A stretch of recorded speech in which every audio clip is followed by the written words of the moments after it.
Hi, so this is day number 3, 9 p.m. quiz for prelims 2022. इस session में हम बहुत सारे मल्टीपल चॉइस क्वेश्चंस देखेंगे। इन क्वेश्चंस में आपने जो डाउट्स पूछे हैं उन क्वेश्चंस को भी I am including. So this is day number 3। पहला जो सवाल है ये पॉलिटी का सवाल है। Constitution Constitution empowers the parliament to make laws on any matter। जब भी ऐसा कुछ कीवर्ड आ रहा है उसको अंडरलाइन करना है। Any matter enumerated in the state list under which of the following extraordinary circumstances। So constitution empower करता है पार्लियामेंट को लॉ बनाने के लिए किसी भी मैटर में जो एनुमरेटेड है स्टेट लिस्ट में, जब एक्स्ट्रा ऑर्डिनरी सर्कमस्टेंसेज है। ये सवाल है। अब 3 यहाँ पे स्टेटमेंट्स दिए हुए हैं। On a special reference made by the president of India. ये जो प्रेसिडेंट होते हैं ये पार्ट ऑफ पार्लियामेंट होते हैं प्रेसिडेंट। तो अगर प्रेसिडेंट हैं जो like head of the state भी हैं, स्पेशल रेफरेंस अगर वो दे रहे हैं तो उस केस में ऐसा किया जा सकता है। On a special reference made by the president of India, is it true?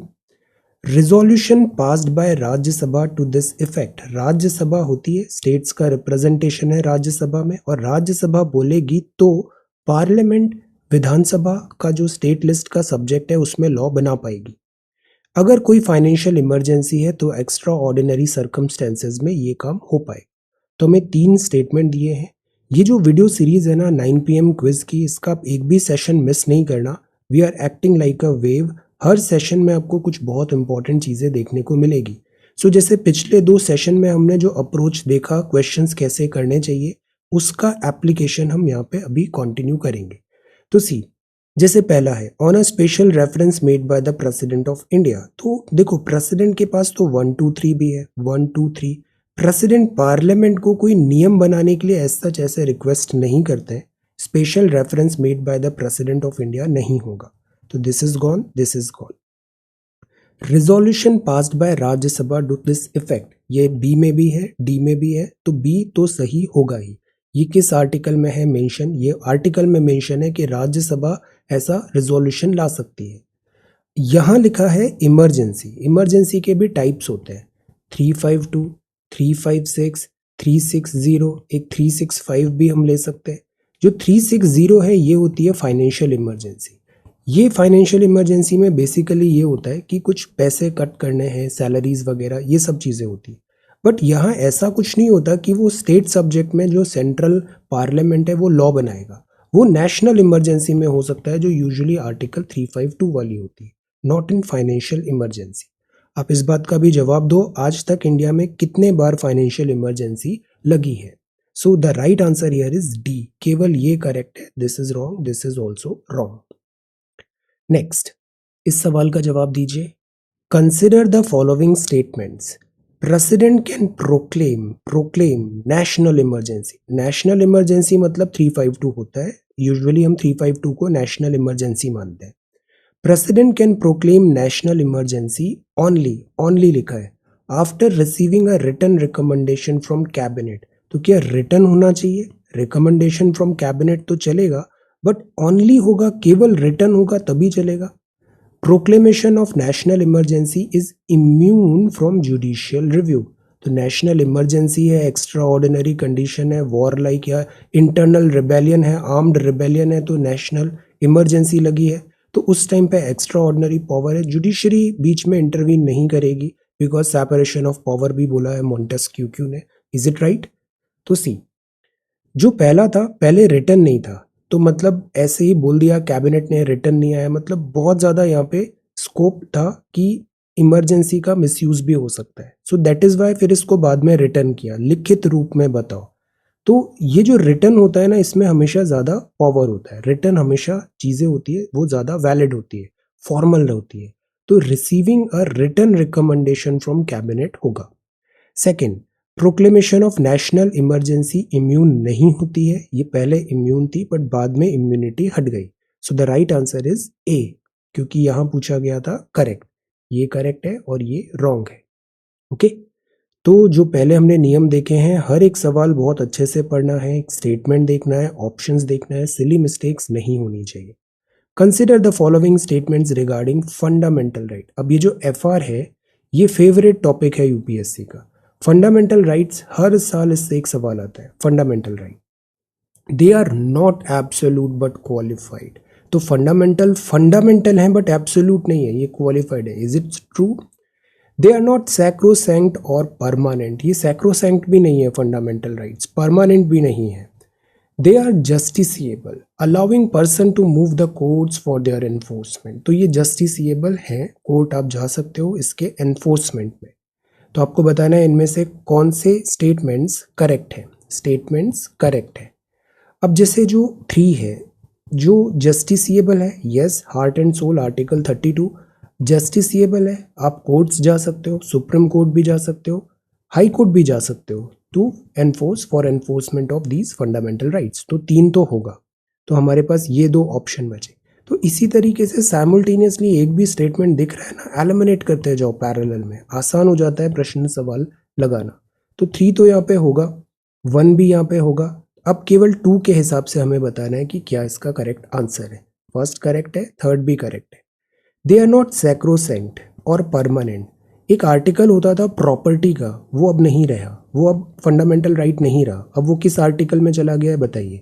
तो मतलब ये परमानेंट तो नहीं है, तो ये सैक्रोसेंक्ट और परमानेंट नहीं होते हैं, ये एब्सोल्यूट भी नहीं होते हैं, ये क्वालिफाइड होते हैं, qualified. So the right answer here is D. Okay, so this is the way we should approach MCQs। अब जैसे ज्योग्राफी के सवाल देखते हैं। Generally Western Ghats are broader than Eastern Ghats. जहाँ ये जनरली लिखा है, यूजुअली लिखा है, वो स्टेटमेंट का एम्बिट बहुत ब्रॉडन हो जाता है। Generally Western Ghats are broader than Eastern Ghats, ये दोनों भी फेवरेट एरिया है यूपीएससी का। अगर आप कंटिन्यू अपने आंसर राइटिंग किया है तो आप देखना, ये जितने भी सवाल आ रहे हैं ये सब हमने बहुत अच्छे नोट्स बना के प्रिपेयर किया है। खुद के सेल्फ रिटन नोट्स यहाँ पे हमने रेडी किए। वेस्टर्न घाट्स ब्रॉडर हैं than Eastern Ghats. Western Ghats broader हैं than Eastern Ghats. Is it true? Eastern Ghats ज़्यादा कंटिन्यूअस हैं than the Western Ghats. Is it true? Eastern Ghats act करते हैं as a water divide. Water divide, water divide क्या होता है? जैसे drainage chapter में हमने पढ़ा था, ऐसे करके एक वाटर डिवाइड है इंडिया का, नर्मदा ताप्ती यहाँ पे आ जाती है। वाटर डिवाइड मतलब इधर की रिवर लेफ्ट जाएंगी, बाकी रिवर राइट जाएंगी, कुछ रिवर लेफ्ट जाएंगी, कुछ रिवर राइट जाएंगी, और बीच में हमने डिवाइड बना दिया। तो क्या ईस्टर्न घाट वाटर डिवाइड है? ये तो वेस्टर्न घाट्स होना चाहिए। वेस्टर्न घाट से कुछ रिवर इधर अरेबियन सी में जाती है, कुछ बे ऑफ बंगाल में जाती है, not eastern Ghats. Eastern Ghats ज़्यादा कंटिन्यूअस है देन द वेस्टर्न घाट्स। अब ईस्टर्न घाट्स कंटिन्यूअस कैसे हुआ? यहाँ तो रिवर आ रही है, कृष्णा आ रही है, कावेरी आ रही है, ये बहुत टूटा फूटा है ईस्टर्न घाट्स, बिकॉज रिवर्स ने इसको बीच में पैसेजेस बना रखे हैं। जनरली वेस्टर्न घाट्स ब्रॉडर है ईस्टर्न घाट से। तो ये जो है statement, generally Western Ghats are broader than Eastern Ghats, तो ये स्टेटमेंट भी गलत हो गया। तो यहाँ तो तीनों गलत हो रहे हैं। तो राइट आंसर क्या होगा? इसका राइट आंसर होगा डी। इसका राइट आंसर होगा D, all of these. Because यहाँ पे क्या पूछा गया था? इनकरेक्ट पूछा था। ऐसी मिस्टेक नहीं करनी है, इनकरेक्ट है यहाँ पे। Okay, Western Ghats are broader than Eastern Ghats, no. जो यस, तो ये सवाल जो है ना, इसमें डाउट पूछा था। Generally Western Ghats are broader and then the Eastern Ghats. Actually अगर विकी पेज हम एग्जैक्टली देखें तो इसमें अराउंड कुछ 20 किलोमीटर का ऐसा डिफरेंस दिखाया गया है कि जो वेस्टर्न घाट्स हैं वो स्लाइटली, जो ओवरऑल विड्थ है वो उसकी ज़्यादा है वेस्टर्न घाट्स की, अगर पूरा डायमेंशन देखें स्ट्रेच ऑफ वेस्टर्न घाट को। बट अगर हम दूसरे रिसोर्सेज देखें ना, तो वहाँ ये क्लियरली लिखा हुआ है कि जो वेस्टर्न घाट्स हैं ये टॉलर हैं बट ज़्यादा ब्रॉडर नहीं है, और जो ईस्टर्न घाट्स हैं ये ज़्यादा ब्रॉडर है। तो इसका आंसर होना चाहिए D, all of these. Okay, so इसका आंसर होना चाहिए डी, ऑल ऑफ दीज। जो फर्स्ट है, फर्स्ट इनकरेक्ट है। Western Ghats taller than Eastern Ghats हैं, but on an average Eastern Ghats broader than Western Ghats हैं। जो ईस्टर्न घाट्स हैं ये कंटिन्यूअस नहीं है, तो ये भी गलत और ये भी गलत और ये भी गलत। So the right answer is D, all of these incorrect. Okay, then next है this, consider the following statements about river deposition. Deposition, तो रिवर जो एक्शन होता है इसको हम बोलते हैं फ्लूवियल एक्शन। रिवर एक्शन से इरोजन होता है, देन डिपोजिशन होता है। सो कौन सा स्टेटमेंट ट्रू है about river deposition? Deposition takes place when a river has insufficient energy to transport its load. Insufficient energy to transport its load, तो वो लोड ट्रांसपोर्ट नहीं कर पा रही है, वो मटेरियल जो कैरी कर रही थी ड्रॉप कर देगी, तो तब क्या डिपोजिशन होगा? Second, larger particles are deposited first, तो जो बड़े पार्टिकल्स होते हैं वो पहले डिपॉजिट होंगे, हैवी होंगे क्योंकि वो।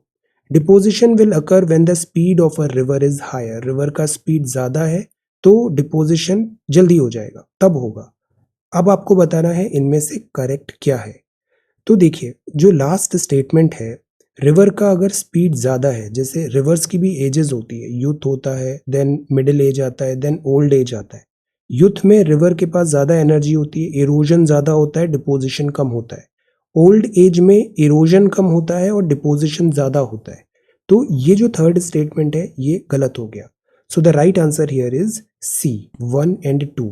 ये गलत, 3 3 3। हमने केवल एक स्टेटमेंट देखा, थर्ड रॉन्ग है, तो हमने फर्स्ट भी गलत किया, ये इधर भी 3 था तो ये भी गलत, ऑल ऑफ दीज भी गलत। तो एट टाइम्स हमें ये भी देखना चाहिए कि अगर एक स्टेटमेंट जैसे गलत हो रहा है तो सारे ऑप्शंस करेक्ट हो रहे हैं, नो मैटर हमें ये पता है या नहीं पता है, केवल थर्ड स्टेटमेंट के बेसिस में हम बोल सकते हैं सी इज द राइट ऑप्शन। सो हमेशा स्टेटमेंट्स पढ़िए और ऑप्शंस को साइमल्टेनियसली एलिमिनेट करते जाइए, this is a very good method. Okay, so the right answer is 1 and 2। Larger particles, gravity ज़्यादा है, वो पहले डिपॉजिट होगा। डिपोजिशन तब होता है जब इनसफिशिएंट एनर्जी है to transport its load. So answer is C, 1 and 2। अब ये बताइए, consider the following statements. Equator divides it into almost 2 equal halves. Equator जो होती है वो उसको करीब 2 हाफ्स में डिवाइड करिए, आपको आइडेंटिफाई करना है हम किसकी बात कर रहे हैं।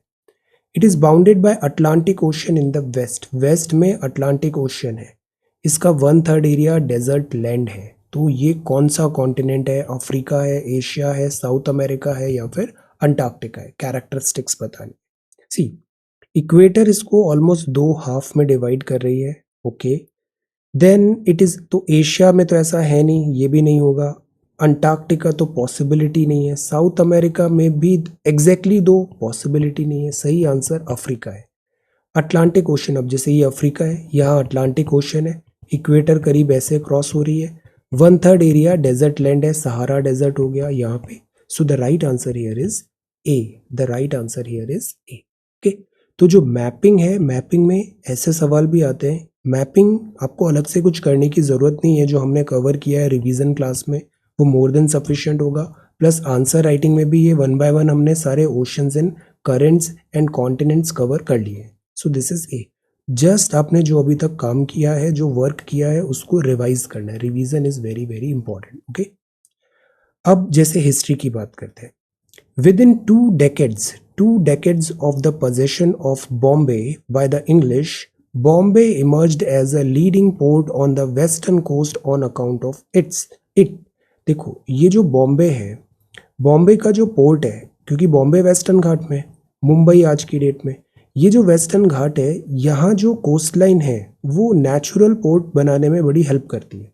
तो दैट इज़ वाई जो बॉम्बे का पोर्ट है ये बड़ा बड़ा पॉपुलर होगा, ये बहुत इंपॉर्टेंट सिग्निफिकेंट पोर्ट बन जाएगा ब्रिटिश एम्पायर का। रीज़न, बिकॉज क्या ये नेचुरल हार्बर है? क्या इधर इम्यूनिटी मिल गई थी from Maratha raids such as at Surat? Surat में भी क्योंकि पहले फैक्ट्रीज उन्होंने लगाई थी। Improved administration under the English which attracted the merchants. और एक ऑल ऑफ द अबव है। जब भी ऑल ऑफ द अबव दिख रहा है आपको, दो कुछ मिलते जुलते भी सही लग रहे हैं ना, तो all of the above is the right answer, फिर ज़्यादा सोचना नहीं है। जैसे नेचुरल हार्बर है, yes this is true.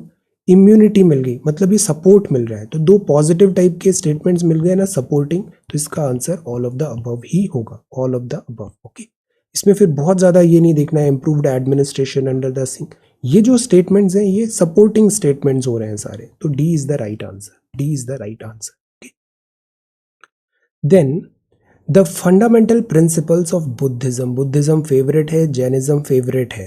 The fundamental principles of Buddhism are represented by 4 noble truths, which of the following is not a noble truth? Sorrow, सबको sorrow होता है। कॉज ऑफ सॉरो, कुछ कारण भी होता है उस सॉरो का। सेसेशन ऑफ सॉरो, सॉरो दूर भी किया जा सकता है।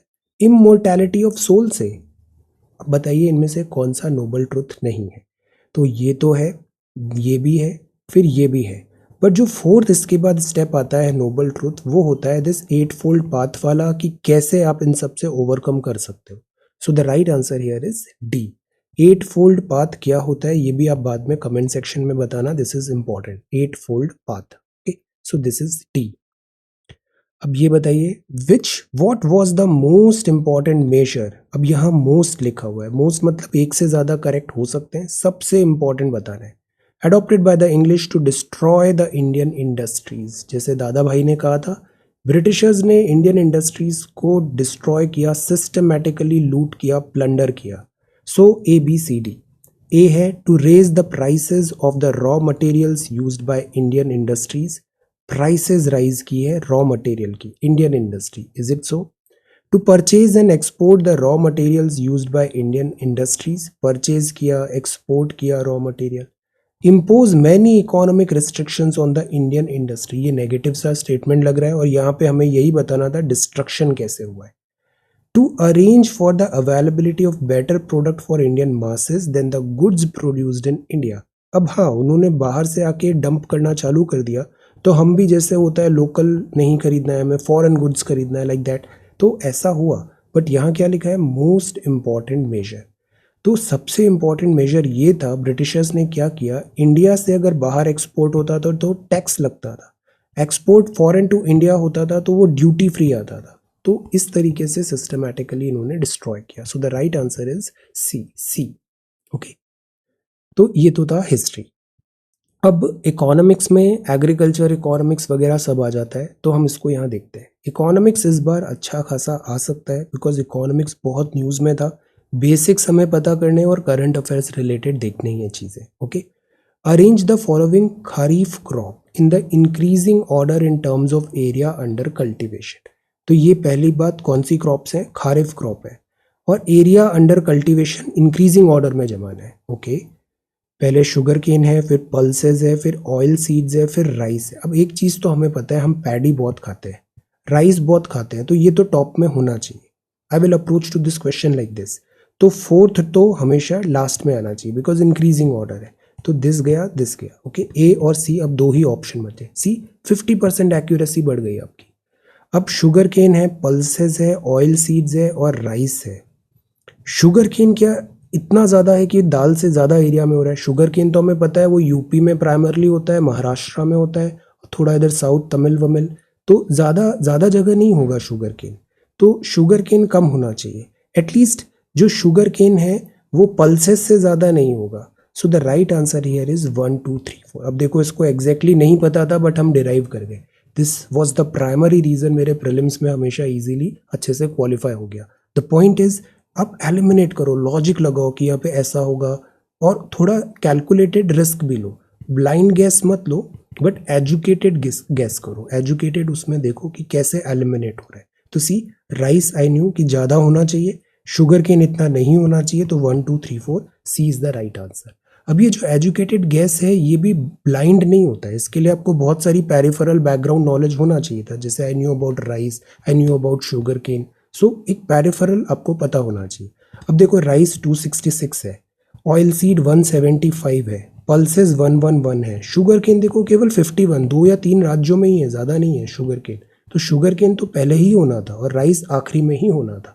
तो the right answer is C. इस तरीके से एप्लीकेशन पार्ट पे हम आते हैं। Which of the following institutions were established under Bretton Woods Conference? Bretton Woods Conference ये बहुत इंपॉर्टेंट है, और ये जो इंस्टीट्यूशंस हैं इस कॉन्फ्रेंस के बाद बना, बिकॉज ये बना था 1945 वर्ल्ड वॉर 2 के बाद। अभी फिर हालत जो वर्ल्ड की है कुछ बहुत अच्छी है नहीं, तो अगेन रीजिग होने की बात है, रीशफल होने की बात है ग्लोबल इंस्टीट्यूशंस की। International Monetary Fund, World Trade Organization, World Bank, European Bank for Reconstruction and Development, EBRD जब बाद में वर्ल्ड बैंक वगैरह बनेगा। द पॉइंट इज 1945, और ये ब्रेटन वुड्स जो था ये USA में था। तो ब्रेटन वुड्स कॉन्फ्रेंस हुआ था, इनमें से कौन से इंस्टीट्यूशंस यहाँ पर बने बताइए? IMF, WTO, world bank, this. अब देखो WTO कहाँ से आ गया? WTO की तो हिस्ट्री हमें पता है, उरुग्वे राउंड ऑफ कॉन्फ्रेंस हुआ था, फिर गैट हुआ था, फिर WTO बना, तो ये तो होगा नहीं। तो 2 इज गॉन, 2 इज गॉन। सी हमारे पास अब 2 ही ऑप्शन बचे, 1 3 इधर भी है, 1 3 इधर भी है, and 4। So this is gone, 1 होगा ही होगा, 3 भी होगा ही होगा। फोर्थ के बेसिस में हमें बताना है कि ये क्या ब्रेटन वुड्स का है, EBRD। तो इधर आंसर सी होगा या बी होगा। ओके, अब जो सी है, सी में फोर्थ लिखा हुआ है, ये एक और वर्ड हम अक्सर देखते हैं, ब्रेटन वुड्स ट्विंस। ट्विंस मतलब 2 ही होने चाहिए थे, और वो 2 होते हैं IMF और world bank. Okay, European Bank for Reconstruction and development. So the right answer here is B, B। Why B? अब एक और बात है, यहाँ यूरोपियन लिखा हुआ है। Initially I talked about this assuming it to be International Bank for Reconstruction and Development, IBRD। No, not IBRD, this is European. ये तो काफ़ी और बाद में आया है, 1991 के अराउंड आया है। तो इस तरीके से प्रेजेंस ऑफ माइंड से भी हमें देखना है। Okay, so Brayton would conference में बने थे IMF और वर्ल्ड बैंक। ये यूरोपियन तो काफ़ी लेट आया है, और WTO भी 90s में है। So this is that. अब ये है, which of the following is are the major trades of recovery phase business cycle. Recovery phase business cycle, recovery हो रही है मतलब डिमांड बढ़ेगी, ज़्यादा इन्वेस्टमेंट होगा, ऐसा कुछ होगा। Recovery phase business cycle. Upturn है एग्रीगेट टोटल डिमांड पे, डिमांड बढ़ रही है तो रिकवरी हो रही है, yes. Unemployment rate starts declining, मतलब पहले अनएम्प्लॉयमेंट बहुत हो गया था, अब वो कम होने लग गया है। तो मतलब एम्प्लॉयमेंट और बिजनेस दोनों साइड बाय साइड चलते हैं। एम्प्लॉयमेंट अगर बढ़ रहा है तो बिजनेस बढ़ रहा है, तो एम्प्लॉयमेंट भी बढ़ रहा है। बिजनेस पहले कम था तो अनएम्प्लॉयमेंट हो गया था, बिजनेस अब वापस बढ़ रहा है तो एम्प्लॉयमेंट बढ़ रहा है, तो ये भी हो गया। न्यू इन्वेस्टमेंट्स बिकम अट्रैक्टिव, नया इन्वेस्टमेंट आ रहा है, true. Inflation moves upward making borrowing cheaper for investor, C. Inflation ना यूजुअली बैड नहीं होता है, एक सर्टेन हेल्दी इन्फ्लेशन होना एक अच्छी इकोनॉमी का साइन होता है। तो inflation moves upward making borrowing cheaper for investors. So the right answer here is D, 1 2 3 and 4। एक वर्ड होता है innate immunity. Innate immunity human being में क्या होती है बताइए? It is present at the time of birth, birth के time पे इनेट। अब इनेट शब्द में ही जाओ, इनेट में क्या लिखा हुआ है, जो मतलब इनबिल्ट है, हमारे पास हमेशा से थी वो, innate. It is present at the time of birth, innate immunity, is it true? It is disease specific due to its memory of disease attack and response. तो क्या ऐसा होता है कि इनेट मेमोरी इम्यूनिटी जो होती है वो मेमोरी स्पेसिफिक होती है? करेक्ट क्या है? तो देखो, जो पहला स्टेटमेंट है वो ऑब्वियसली राइट है, this is by birth innate immunity होती है। बट बाय बर्थ तो हमें कोई डिसीज हुआ नहीं है, वो तो हम बाद में इम्यूनिटी गेन करते हैं। तो इनेट इम्यूनिटी डिसीज स्पेसिफिक नहीं होती है, जो डिसीज स्पेसिफिक होती है वो अक्वायर्ड होती है। जैसे कोविड हुआ तो बॉडी में इम्यूनिटी आ गई, अब एक इम्यूनिटी आ गई है। तो this is a, the answer is a, 1 only, this is wrong. ये जो डिसीज स्पेसिफिक होती है ये होती है अक्वायर्ड इम्यूनिटी। ओके, और करेक्ट यहाँ पे पूछा था।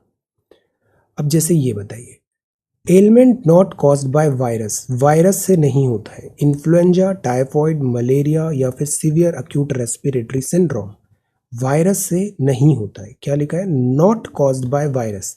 इन्फ्लुएंजा वायरस से होता है क्या? टाइफॉइड वायरस से होता है, मलेरिया का वायरस होता है, सार्स का वायरस होता है। अब आप बताइए, टाइफाइड जहाँ तक हमने देखा है वायरस नहीं होता है, ये बैक्टीरियल इन्फेक्शन होता है। तो 2 is gone, 2 is gone, 2 is gone, C is the right answer. Malaria जो होता है वो होता है प्रोटोजोआ, प्रोटोजोआ। कल हमने एडिस भी पढ़ा था, जैसे चिकनगुनिया एटसेट्रा। मलेरिया में भी डिफरेंस है, मॉस्किटो सेम है बट जो वायरस एंड कैरियर है, पैथोजेंस है, वो डिफरेंट हो सकते हैं। तो मलेरिया जो है ये प्रोटोजोआ है, प्रोटोजोआ। और जो टाइफॉइड है ये बैक्टीरियल है। So the right answer here is, because not पूछा गया है, तो right answer here is B, 2 and 3। Deep tech includes which of the following? Deep tech ऐसे बजवर्ड्स बने हुए हैं, एडवांस्ड मैन्युफैक्चरिंग हो, आर्टिफिशियल इंटेलिजेंस हो, बिग डेटा हो, ब्लॉकचेन हो। डीप टेक में क्या क्या आ सकता है? तो एक्चुअली ये जो नए वर्ड्स आ रहे हैं, जैसे मेटा आ रहा है, मेटावर्स है, इससे सवाल आ सकता है। डीप टेक है, आर्टिफिशियल इंटेलिजेंस है, इंटरनेट ऑफ थिंग्स है, ये इनसे रिलेटेड एक सवाल आ रहा है पिछले कुछ टाइम से। जैसे डीप टेक है, इसमें एडवांस्ड मैन्युफैक्चरिंग है। हमने जैसे इंडस्ट्रियल रिवॉल्यूशन पढ़ा था, IR 4.0 का बात आ गया है अभी, industrial revolution fourth. Artificial intelligence, yes it is everywhere. Big data तो बिग से भी सुपर बिग डेटा हो गया है। और ब्लॉकचेन टेक्नोलॉजी, RBI भी अभी डिजिटल करेंसी की बात कर रही है। सो यहाँ चारों के चारों सही है। Okay, so D 1 2 3 and 4। So the right answer is 1 2 3 4। तो ये सारे सवाल हैं। तो लेसन ये है कि knowledge is okay, but simultaneously presence of mind होना बहुत ज़रूरी है जब हम क्वेश्चंस को सॉल्व कर रहे हैं। सो thank you so much for watching this video. Take care, study well and be safe.